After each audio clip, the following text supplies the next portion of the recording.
చైత్రమాస శుక్లపక్ష నవమి మధ్యాహ్నం 12 గంటలకి అభిజిత్ ముహూర్తంలో అభిజిత్ లగ్నంలో మహానుభావుడు రామచంద్రమూర్తి పుడితే అర్ధరాత్రి 12 గంటలకి మృగశీర్ష నక్షత్రంలో అమ్మ పార్వతీదేవి పుట్టింది అని ఉంది.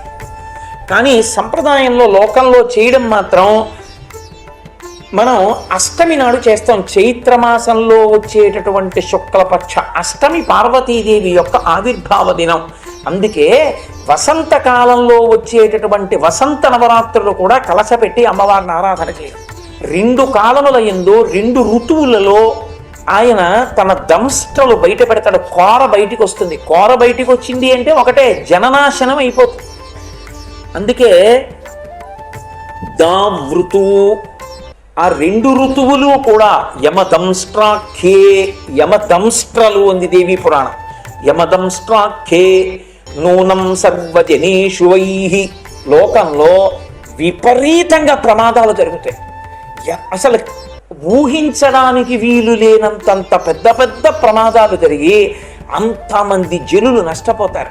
ఇప్పుడు శారదా నవరాత్రుల ప్రారంభంలో ఈ 9 రోజులు, అలాగే వసంత ఋతువులో చైత్రమాసం ప్రారంభమైనటువంటి మొదటి 9 రోజులు యమధర్మరాజు గారి దంష్ట్ర పైకొచ్చిన కారణంగా ఆయన లోకంలో ఉండేటటువంటి జనులందరినీ పడగొడతాడు. అందుకే వసంత శారదావేవ జననాశా కరావుభౌ జనులను నశింపచేస్తాయి ఈ 2 ఋతువులలో వచ్చేటటువంటి మొదటి 9 రోజులు. కాబట్టి చైత్రమాసంలో వచ్చేటటువంటి మొదటి 9 రోజులలో అష్టమి నాడు అమ్మవారి ఆవిర్భావ దినం కనుక, భవాన్యుత్పత్తి జరిగినటువంటి రోజు కనుక నవరాత్రులు కలశపెట్టి చైత్రమాసంలో అమ్మవారిని ఎవరు ఆరాధన చేస్తారో వసంత నవరాత్రుల్లో వారందరికీ కూడా అమ్మవారి అనుగ్రహం కలుగుతుంది. రెండవది, ఆంతరముగా చచ్చిపోవడం అంటే ఏమిటో తెలుసా? దక్షిణాయనం పవిత్రమైన కాలం, కానీ దక్షిణాయనంలో చీకటి ఎక్కువ ఉంటుంది. చీకటి ఎక్కువ ఉంటుందంటే అసురుల చేత చుట్టబడి ఉంటుంది. రాక్షసులు పరివేష్టించి ఉంటారు. ఎందుకు పరివేష్టించి ఉంటారు? వీడెందుకు పుణ్యం చేసుకుని బాగుపడిపోవాలి? అందుకు బాగుపడిన ఎవరు వాళ్ళు? వసంతకాలం దగ్గరికి వచ్చేటప్పటికీ భోగకారకం. ప్రతి వాడికి కూడా దృష్టి భోగానుభవం మీద ఉంటుంది. కారణం వసంతకాలము అన్న మాటలోనే ఉంది. చైత్ర శ్రీమాన్ ఇయం మాస పుణ్య పుష్పితకానన యవ్వరాజ్యాయ రామస్య సర్వం మే ఉపకల్ప్యతాం. వసంత ఋతువైన కారణం చేత భోగకారకం. భోగముల యందు అనురక్తి కలుగుతుంది. కానీ అది నైమిత్తిక కాలం. అప్పుడే యమదంష్ట్రపైకి వస్తుంది. అందుకని ఆ సమయంలో కలశపెట్టి పరదేవతని ఆరాధన చేస్తే ఆవిడే తమో గుణాన్ని రజోగుణాన్ని కూడా పోగొడుతుంది. తమో గుణాన్ని పోగొట్టేది శారదా నవరాత్రుల్లో పోగొడుతుంది. అందుకే మహిషాసుర మర్దనం. రజోగుణాన్ని పోగొట్టేది వసంత నవరాత్రుల్లో పోగొడుతుంది. సీతాస్వరూపంగా రావణ సంహారానికి కారణమై. కాబట్టి ఆ తల్లి తమోగుణ రజోగుణ భేదనం చేసి సత్వగుణం వైపు నడిపిస్తుంది. యమదంష్ట్ర నుండి కాపాడుతుంది. అందుకని వసంత నవరాత్రుల్లో ప్రత్యేకించి చైత్రమాసంలో వచ్చేటటువంటి అష్టమి తిథి నాడు సువాసిని పూజ తప్పకుండా చెయ్యాలి. మనం ఇక్కడ చేస్తున్నాం కదా సువాసిని పూజ. సువాసిని పూజ అమ్మవారి నామాలతో కాదు, సువాసిని పూజ సువాసిని నామములతో. సువాసిని పూజలో సువాసిని నామములు ఉంటాయి. అమ్మవారి యందు నామములు ఎలా అన్వయమవుతాయో సువాసిని యందు అలా అన్వయమవుతాయి. మీరు శివమహాపురాణం చదివితే పార్వతీదేవిగా పరదేవత జన్మించాలంటే సువాసిని పూజలే చేసింది మేనకాదేవి. ఆవిడ సువాసినిగా వెంటనే పూజలు అందుకుంటుంది. సువాసిని పూజలో చాలా గొప్పదేది ఒక్కటే, జటాబంధనము. ఆ తల్లి యొక్క జడని పైకెత్తి పెట్టాలి. ఇప్పటికీ కాంచీపురంలో ఆ సుగంధ కుంతలాంబ అని అమ్మవారు, ఆ సుగంధ కుంతలాంబ అమ్మవారు అద్దాల మంటపంలో ఉంటుంది. అద్దాల మంటపంలో ఉన్నటువంటి సుగంధ కుంతలాంబకి ప్రదక్షిణం చేస్తుంటే ఆమె జట కనపడుతుంది. ఆ తల్లిని కళ్యాణానికి తీసుకెడతారు. ఆ కళ్యాణమూర్తిగా తీసుకెళ్ళినప్పుడు ఆవిడ బొగ్గల్లో ఎరుపుతనం కనపడుతుందట కంచిలో ఇప్పటికీ. అంత గొప్ప స్వరూపం. అందుకే సుగంధ కుంతలాంబ, నీలకుంతలాంబ, ఘనకుంతలాంబ, శ్యామకుంతలాంబ అన్ని పేర్లు ఆవిడకి. ఆవిడ యొక్క కబరీబంధము కనపడుతుంది. ఆ కబరీబంధాన్ని, సువాసిని కబరీబంధాన్ని జటని పైకెత్తి జటాబంధనం చేయమని చెప్పారు. దానికి చిన్న తాడు కట్టడమో, ఈ రోజుల్లో అయితే రబ్బర్ బ్యాండ్ అంటారేమో దాన్ని, అది పెట్టడమో చేస్తే అమ్మవారి కేశపాశ దర్శనము చేత అజ్ఞానము నశిస్తుంది, సర్వమంగళములు సిద్ధిస్తాయి. వసంత ఋతువులో అత్యంత గొప్పది ఏది అంటే అశోక పుష్పం. అది ఎర్రటి రంగుతో పువ్వు పూస్తుంది. ఈ అశోక పుష్పాలతో అష్టమి తిథి నాటి సాయంకాల వేళ పార్వతీ పరమేశ్వరుడిద్దరికీ పూజ చేస్తారు. పార్వతీ పరమేశ్వరులిద్దరికీ పూజ చేసి ఇందులో 8 పువ్వులు మొగ్గలు మొగ్గలుగా ఉన్నటువంటి అశోక మొగ్గల్ని 8 మొగ్గల్ని తీసుకుని భర్త పళ్ళెల్లో పెట్టి ప్రసాదంగా ఇస్తాడు భార్యకి.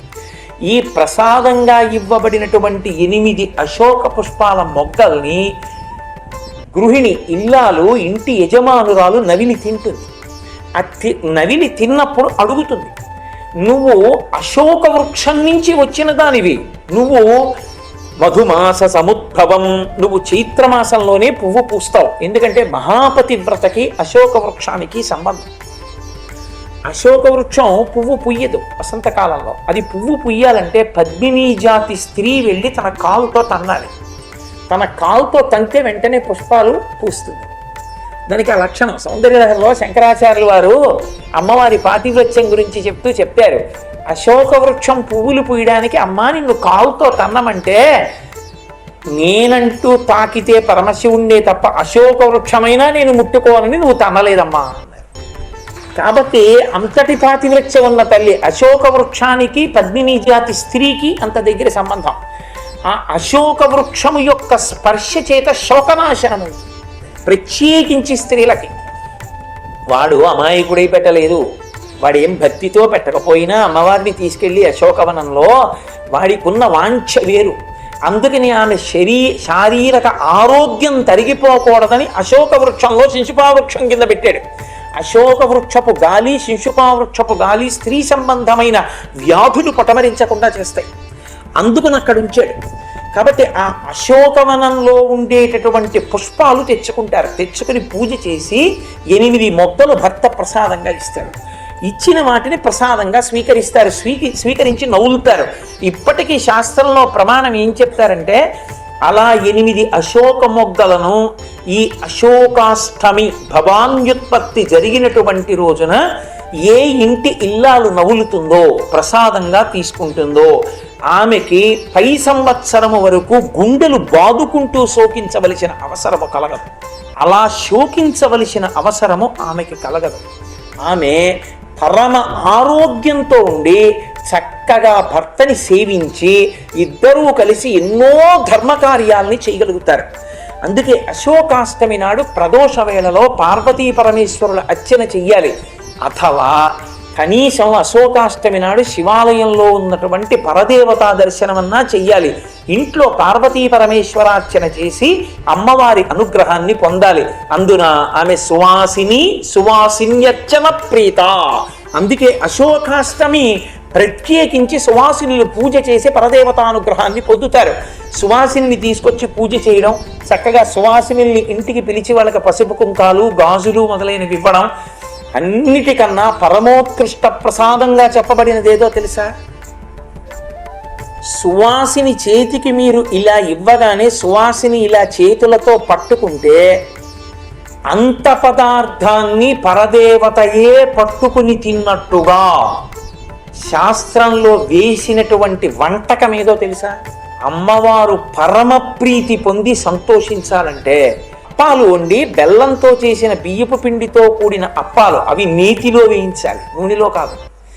నేతిలో వేయించినటువంటి అప్పాలని సువాసినులకు ఇచ్చి సువాసినులు పరదేవతకి నైవేద్యం పెట్టినా వాళ్ళు పుచ్చుకున్నా అమ్మవారే స్వీకరించినట్టు.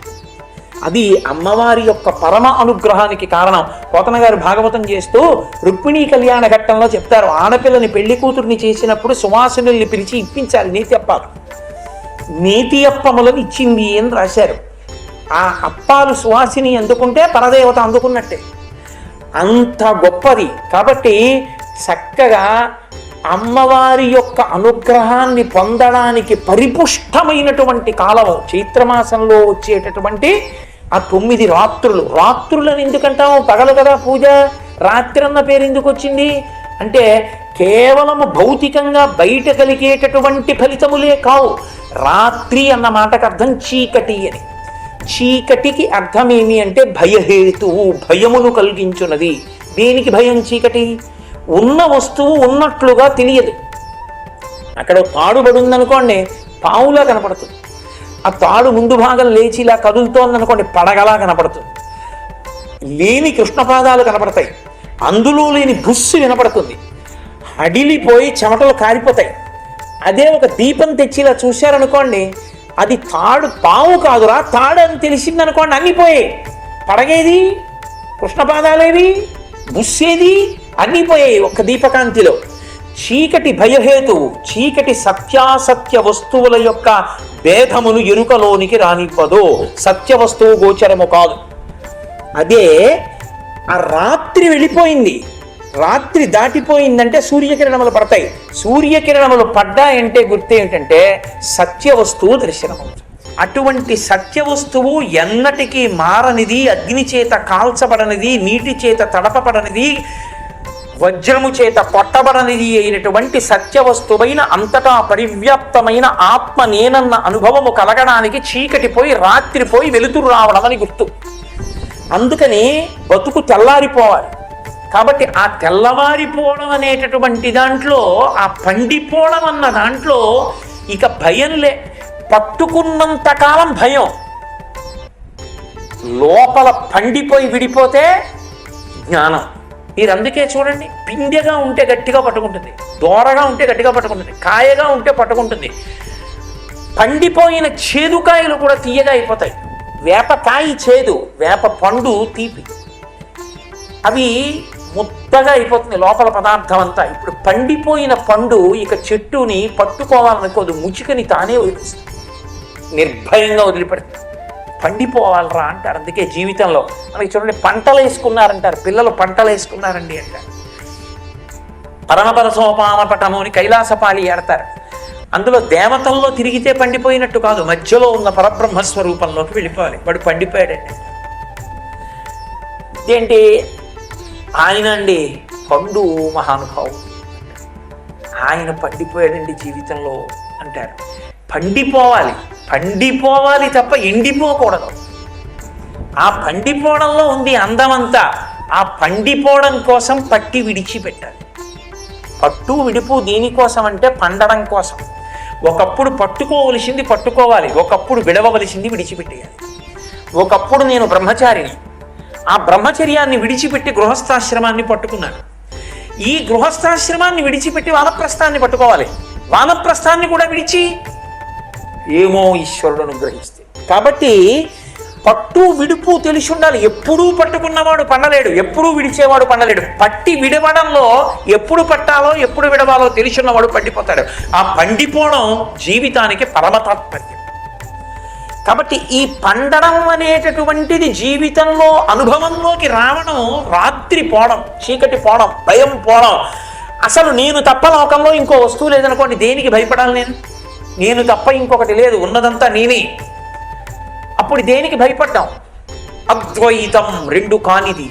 అందుకే అద్వైతం అన్నారు శంకర భగవత్పాదాచార్య స్వామి వారు. రెండు కానిది, ఉన్నది ఒక్కటే. ఒక్కటే అయినప్పుడు దేనికి భయం? ఇంకా ఆ ఆత్మ ఒక్కటే ఉన్నదంతే. అదిగో ఆ స్థితిని పొందడం, రాత్రి పోవడం. నవరాత్రులు చేస్తే ఏమవుతుందంటే 9 అంకె, 9 తర్వాత వచ్చేది సంఖ్య, 2 అంకెలతో వస్తుంది. 9 వరకు పెరుగుతూ వచ్చింది. 10 దగ్గరికి వెళ్ళేటప్పటికి ఏమైంది? 1 పక్కన 0 అయిపోయింది.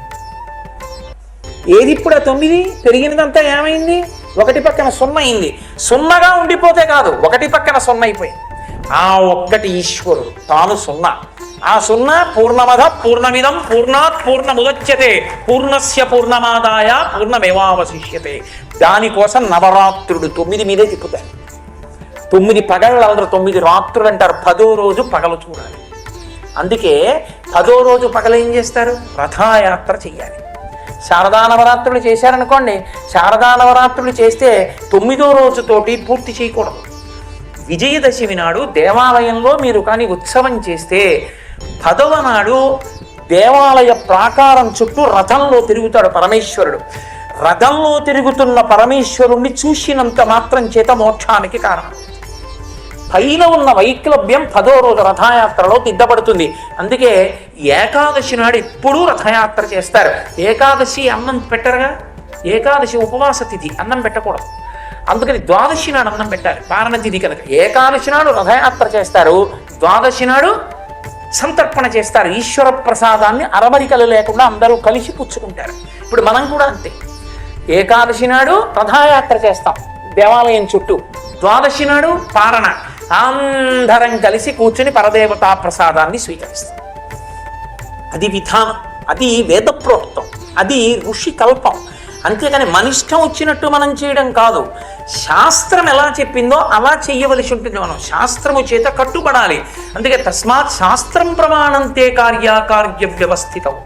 కార్య అకార్యముల యందు శాస్త్రము ప్రమాణము తప్ప మన స్వంత బుద్ధులు ప్రమాణములు కానేరవు. కాబట్టి భవాన్యష్టమి అన్న పేరుతో అత్యద్భుతమైనటువంటి ఆ తిథిని నిర్వర్తించి పరదేవత యొక్క పరిపూర్ణమైనటువంటి అనుగ్రహాన్ని పొందుతారు. ఈ భవాన్యష్టమి దాటితో వచ్చేటటువంటి తిథి నవమి. నవమి మీకందరికీ తెలుసు, చైత్రమాస శుక్లపక్షంలో వచ్చేటటువంటి నవమికి శ్రీరామ నవమి. ఆ రోజున రామచంద్ర ప్రభువు ఆవిర్భవించారు. రామచంద్ర ప్రభువు ఆవిర్భవించినది శంకర భగవత్పాదాచార్య స్వామి వారు కూడా రామచంద్రమూర్తిలాగే.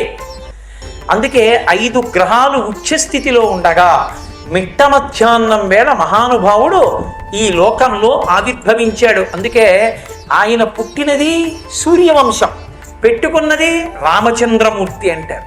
రామచంద్రమూర్తి అన్న పేరు యథార్థంగా వశిష్ఠుడు పెట్టింది కాదు, రామ అని ఉంచాడు. మరి రామచంద్ర ఎక్కడి నుంచి వచ్చింది అంటే, రామచంద్ర ప్రభువు జన్మించిన తరువాత చంద్రుడు లేడు, ఎందుకని మిట్ట మధ్యాహ్నం పుట్టాడు.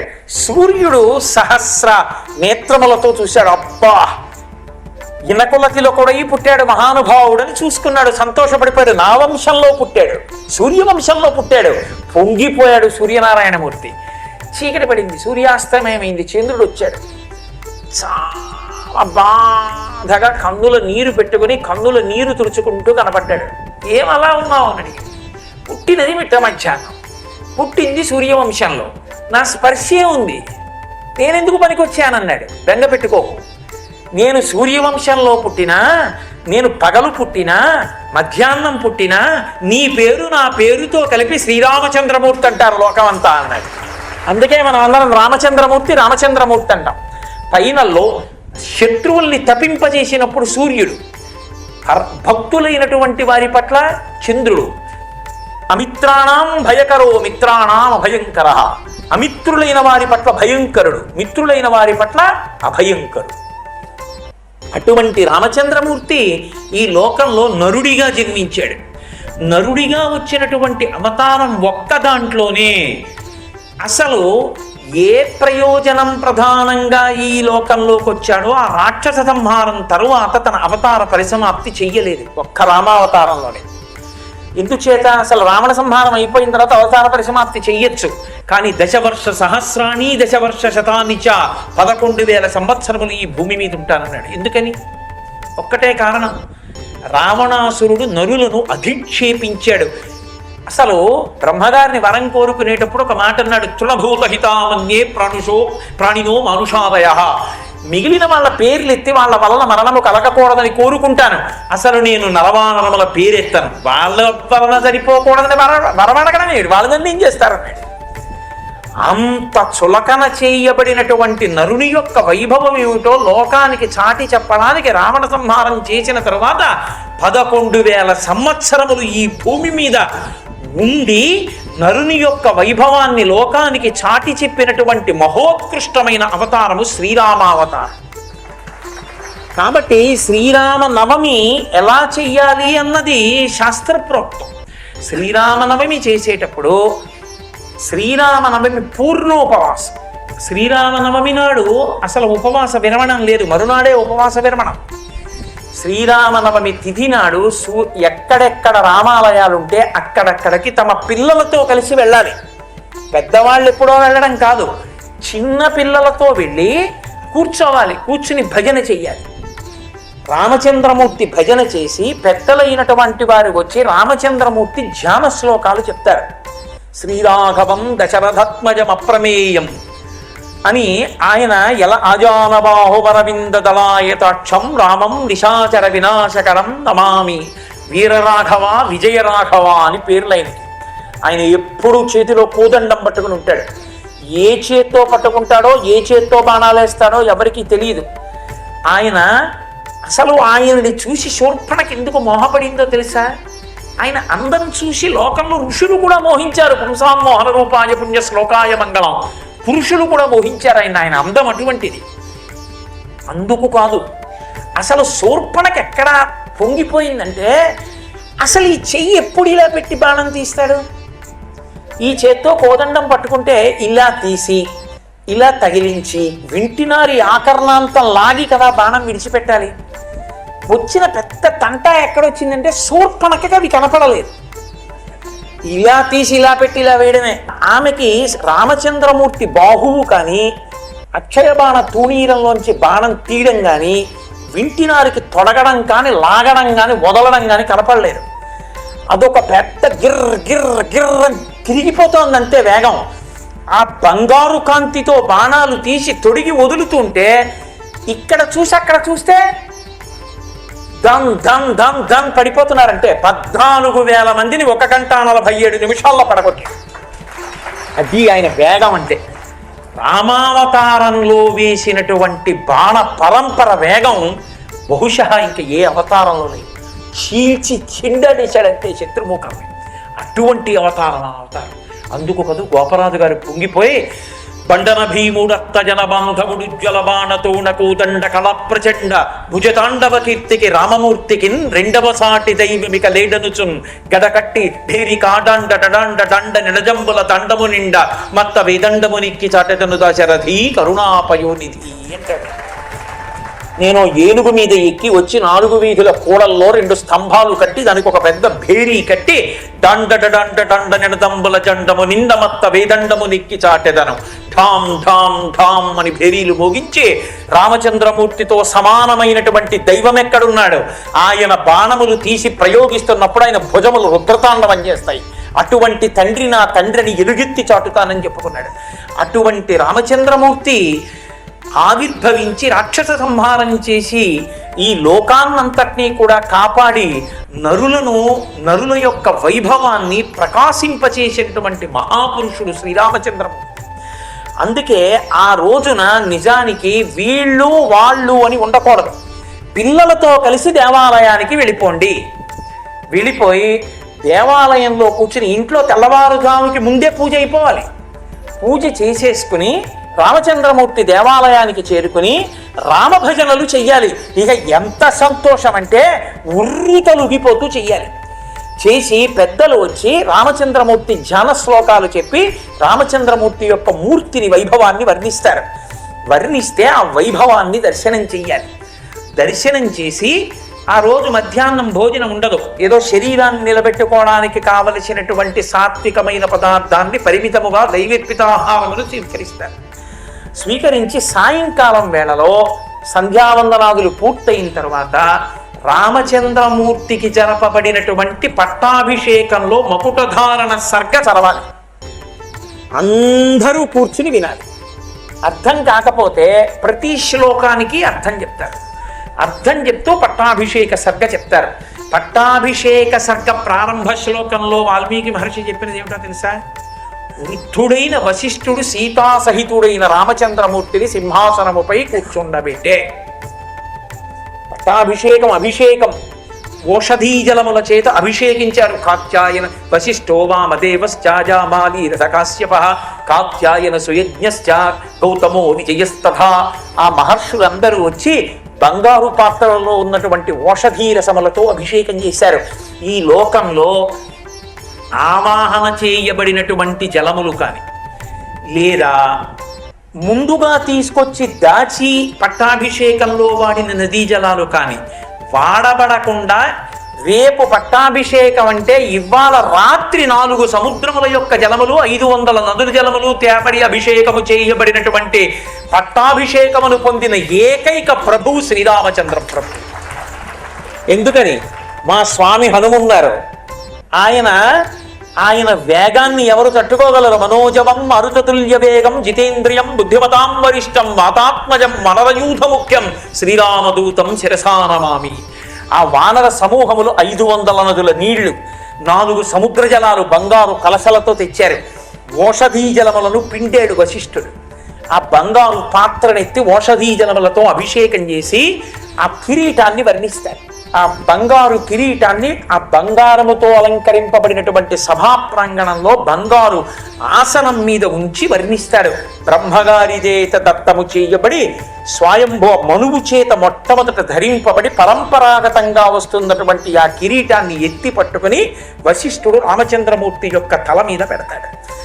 ఆయన కిరీటాన్ని పెట్టుకున్నప్పుడు పక్కన ఉన్నటువంటి సీతామహాలక్ష్మీదేవి కూడా ధరిస్తుంది. అనగా ఆదిలక్ష్మి అయిన రుక్మిణితోడ క్రీడ సల్పుచున్న కృష్ణు చూచి పట్టణంబులోని ప్రజలుల్లసిల్లిరి ప్రీతులగుచు ముక్త భీతులగుచు అంటారు పోతన గారి భాగవతంలో. అలా సీతారాములిద్దరినీ కలిపి చూస్తే సమస్త భయములు తొలగిపోతాయి. రాముడు కిరీటం పెట్టుకున్న సన్నివేశాన్ని కానీ విన్నట్టయితే శ్రీరామనవమి నాడు రామచంద్రమూర్తిని పరిపాలకుడిగా మీరు చూశారు. రామరాజ్యము అన్న మాటకు అర్థం ఏమిటో తెలుసా? రామరాజ్యం అండి అంటారు. రామరాజ్యం అని ఎందుకు పిలుస్తారో తెలుసా? రామరాజ్యమునందు రాజ్య పరిపాలన చేసినటువంటి ప్రభు అయిన రామచంద్రమూర్తి పరిపాలనలో తనదైన బుద్ధి చేత నిర్ణయము ఏ ఒక్క విషయములో చెయ్యలేదు. ఎప్పుడు పరిపాలనలో ఏ నిర్ణయం తీసుకోవలసి వచ్చినా శాస్త్రం ఏం చెప్పింది దాన్ని బట్టి చేశాడు. శాస్త్రమును అనుసరించి పరిపాలన జరిగితే లోకమంతా సుభిక్షంగా ఉంది. ఆ శాస్త్ర మర్యాద లోకంలో ప్రవర్తించాలి. పరిపాలకులందరి యందు శాస్త్రమునందు గౌరవం ఏర్పడాలి. యజ్ఞయాగాది క్రతువుల యందు విశ్వాసం ఏర్పడాలి. ప్రతి ఇంట రామో రామో రామః ఈ మాటలు తప్ప వేరొక మాట తెలియదు. ఇంటికి తాళాలు తెలియవు. పెద్దవాళ్ళు ఉండగా పిల్లలు మరణించడం తెలియదు. పిల్లలకి పెద్దలు ప్రేతకార్యం చెయ్యడం తద్దినం పెట్టడం అన్నడూ లేదు. అంటే రామరాజ్యం అంత గొప్పది ఎందుకైంది అంటే రాముడు శాస్త్రం ఒక్కటే పట్టుకున్నాడు. రాముడు నా బుద్ధికి ఇది తోచింది చేస్తున్నానని ఎన్నడూ అనలేదు. శాస్త్రం ఇలా అంది కనుక నేను ఇలా చేస్తానన్నాడు. శాస్త్రాన్వయముతో జరిగిన పరిపాలనకు రామరాజ్యం అని పేరు. అదే రామరాజ్యం అనడానికి కారణం. అటువంటి రామచంద్రమూర్తిని పరిపాలకుడిగా కిరీటధారణతో చూడాలి. కిరీటధారణతో చూడాలి అంటే మకుట ధారణ సర్గ చదువుకోవాలి. ఇప్పటికీ ద్రవిడ దేశం అంతటా కూడా కంబరామాయణం చదువుకుంటారు. మకుటధారణ సర్గ చదువుతారు శ్రీరామనవమి సాయంకాలం. చదివి భజన చేసి రామచంద్రమూర్తికి తులసిమాలలతో అలంకృతం చేసి అర్చన చేసి ఆ రాత్రి ఇంటికి వెళ్ళి మరునాడు ఉదయం మళ్ళీ అందరూ స్నానం చేసి ఇంట పునఃపూజ చేసుకుని మళ్ళీ రామాలయానికి రావాలి.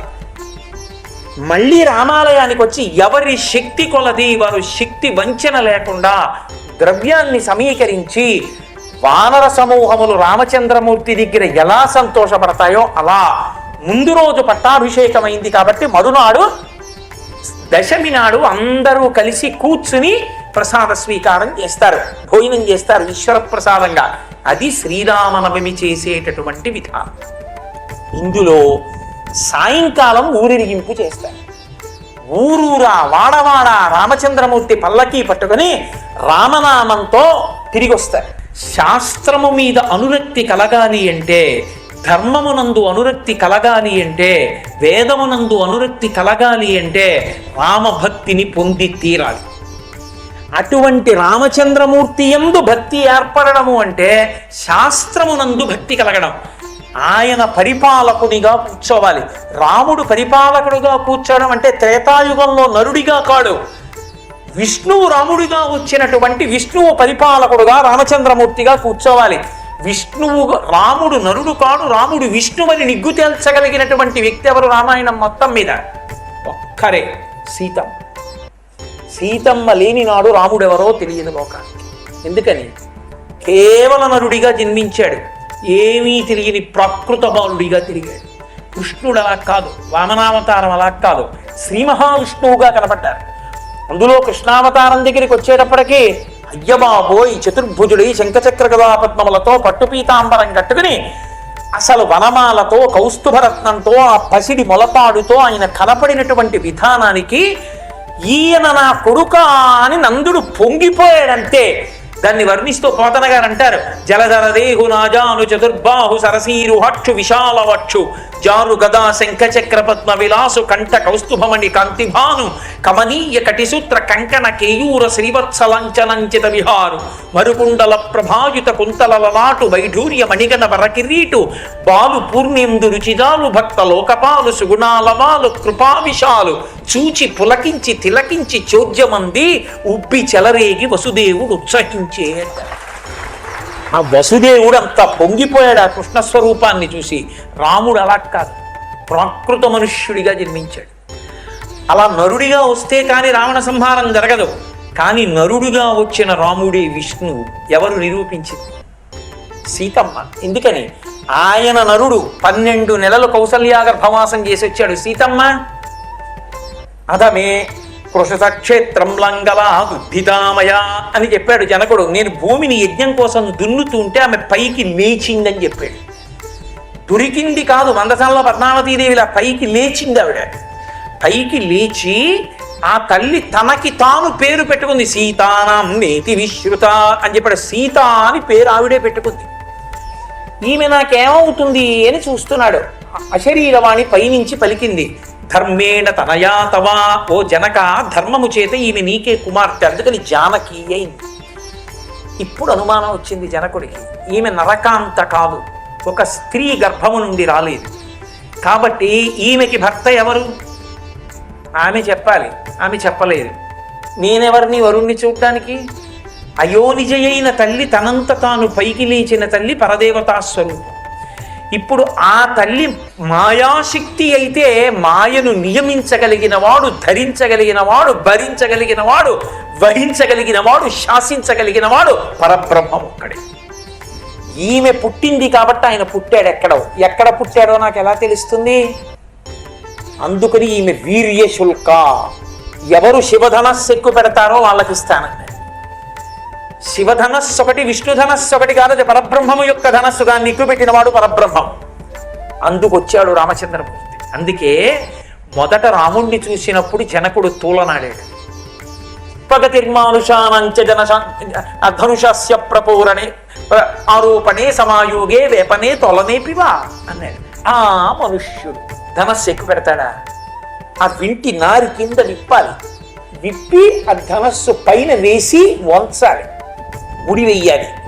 ముడి వేసి అప్పుడు టంకారం చేసి బాణాన్ని సంధించాలి. ఒక మనుష్యుడి పిల్లాడు ఎత్తుతాడా? కాబట్టి నమ్మకం లేదు జనకుడికి. కానీ రాముడు అక్కడికి వెళ్ళి చూసి గురువు గారిని అడిగాడు. అది మర్యాద. గురువు గారి వంక చూసి, భగవన్ దీన్ని ముట్టుకోమంటారా అన్నాడు. శుభం భూయా, ముట్టుకోరా. అసలు అందుకే కదా తీసుకొచ్చాను. పైకి అనడు విశ్వామిత్రుడు. ఎందుకని? దానికి ఒక రహస్యం ఉంది మళ్ళీ, అందుకే చెప్పడం. ఇప్పుడు ఆయన ఏం చేశాడు? ధనస్సు పటాలను పైకెత్తి వింటినారిని విప్పి పైకి తొడిగి ఉంచాడు. విరిగిపోయింది, ధనుర్భంగం అయిపోయింది. ఇప్పుడు ఎవరు లేరు. ఆ చప్పుడికి అందరూ స్పృహ తప్పిపోయారు. ఒక్క రాముడు, లక్ష్మణుడు, విశ్వామిత్రుడు, జనకుడు, నలుగురే ఉన్నారు తెలివిలో. ఇది చూశాడు జనకుడు. అత్యద్భుతం అతించ అతర్కితమిదం నియా అన్నాడు. అత్యద్భుతం. అద్భుతం అంటే పరమాత్మ. ఆత్మకి పర్యాయ పదం అద్భుతం. ఓ, నేను పరమాత్మ ఎక్కడో పుట్టాడనుకున్నాను, ఈ పిల్లాడేనమాట. ఇది ఆయన సంతోషం. అందుకే జనకానాం కులే కీర్తిం హరిష్యతి మే సుత అన్నాడు. జనకుల కీర్తి పెంచింది నా తల్లి సీతమ్మ అన్నాడు. పరబ్రహ్మాన్ని తెచ్చి నా కన్నుల ముందు నిచ్చోపెట్టింది. ఇప్పుడు నాకు అర్థమైంది. ఇప్పుడు సీతా కళ్యాణం చేస్తానన్నాడు. గబగబా బంగారు పాత్రతో నీళ్లు తెచ్చి రాముడి చేతిలో పోస్తున్నాడు పిల్లని గ్రహించమని. ఆయన అన్నాడు, దీయమానాం నతుతదా ప్రతిజగ్రాహ రాఘవ అయోధ్యాధిపతే ప్రభో అవిజ్ఞాయ పితుశ్చర్థ. ఏమిటి నువ్వు ఇవ్వడం ఏమిటి, నేను పుచ్చుకోవడం ఏమిటయ్యో? నాకు భార్యగా ఎవరు ఉండాలో నిర్ణయించవలసిన వాడు నా తండ్రి దశరథ మహారాజు. అందుకు చెప్పాలా విశ్వామిత్రుడు? నా తండ్రిని అడుగు, దశరథ మహారాజు గారు ఈ పిల్లని పెళ్లి చేసుకోరా అంటే అప్పుడు చేసుకుంటాను. అంతేగాని నువ్వు ఇచ్చేస్తే నేను బుక్ చేసుకోనలాగా మా నాన్నగారు నిర్ణయించాలి. అది మర్యాద. ఇంటికి కోడలుగా ఎవరు రావాలో నిర్ణయించవలసిన వాడు తండ్రి. కొడుకు తానే వెతుక్కుంటే తండ్రి కీర్తి ఎందుకు కాలిపోవడానికే? తండ్రి నిర్ణయిస్తాడు. నీకు చదువు చెప్పించినప్పుడు, నిన్ను కన్నప్పుడు, నీకు ఆస్తి ఇచ్చినప్పుడు, నీకు లోకంలో మర్యాద తెచ్చినప్పుడు, నీకు అన్నం పెట్టినప్పుడు పనికొచ్చిన తండ్రి నీకు భార్యగా ఎవరు ఉండాలో నిర్ణయించలేనంత అవివేక నీ దృష్టిలో? రాముడు నరుడిగా ధర్మాన్ని నిరూపించాడు. నా తండ్రి ఒప్పుకోవాలన్నాడు. అప్పుడు జనకుడు కబురు చేశాడు. దశరథ మహారాజు గారు వచ్చారు, ఉభయ వంశాల గురించి కనుక్కున్నారు. నేను ఈమెల్ని కోడలిగా స్వీకరిస్తున్నానన్నారు. అంటే సీతమ్మ పక్కన కూర్చుంటే అర్థమైంది రాముడు నరుడు కాడు పరబ్రహ్మని. నేను సీతమ్మ పక్కన లేని నాడు రాముడు పరబ్రహ్మని తెలియదు. పరబ్రహ్మం అయితే తప్ప యుగములు దాటిపోయినా పూజకి మనం స్వీకరించాం కదా. అందుకని రామపరబ్రహ్మం, ఆ రామపరబ్రహ్మని నిర్ణయించిన సీతమ్మతో కలిపిన ఘట్టం సీతారామ కళ్యాణం. కళ్యాణం అంటే జీవ బ్రహ్మైక్య సిద్ధి. వివాహం అంటే ఇద్దరి మధ్య కలయిక, ధర్మ ప్రజాపత్యర్థం, ధార్మికమైన సంతానం కోసం కాదు. జీవుడు బ్రహ్మము ఏకమైపోయిన ఘట్టానికి కళ్యాణ ఘట్టం అని పిలుస్తారు. పూర్ణత్వాన్ని పొందాలి జీవ బ్రహ్మైక్య సిద్ధి చిన్ముద్ర. అదిగో అది నిరూపణం చెయ్యడానికి సీతా కళ్యాణ ఘట్టం చేస్తారు. ఆ కళ్యాణ ఘట్టం చేసి సీతమ్మ పక్కన ఉంటే కదా అప్పుడు కదా పరబ్రహ్మతత్వానికి పట్టాభిషేకం. అందుకని మకుటధారణ సర్గ చెయ్యాలి. యథార్థమునకు మకుటధారణ సర్గ చదివి, పట్టాభిషేక సర్గ చదివి, మరునాడు ఉపవాస విరమణం చేసి అందరూ కలిసి కూర్చుని భోజనం చెయ్యాలి. కాబట్టి అదిగో అది శ్రీరామ నవమి. అక్కడికి వసంత నవరాత్రులు పూర్తవుతాయి. పూర్తయితే రామచంద్రమూర్తి పట్టాభిషేకం అయిపోయిందనుకోండి, పుష్పక విమానం ఎక్కి ఉత్తర దిక్కుకు వెళ్ళిపోతారు అయోధ్యకి. రావణుడైతే ఉత్తరం నుంచి దక్షిణానికి తీసుకొస్తాడు, తనది కానిది కిందకి తీసుకొస్తాడు. కుబేరుడికి బ్రహ్మగారి ఇచ్చిందాన్ని అంటే భౌతికమైన సుఖముల కొరకు కిందకి దింపుతాడు. రాముడున్న పుష్పకంలో ఎంతమంది అయినా ఎక్కచ్చు, ఇంకా ఒకళ్ళకి చోటు ఉంటుంది. రాముడున్న పుష్పకం ఎక్కిన వాళ్ళు పట్టాభిషేకం చూడడానికి ఎడతారంటే రాముని చేత పరిపాలింపబడతారు, రామానుగ్రహాన్ని పొందుతారు.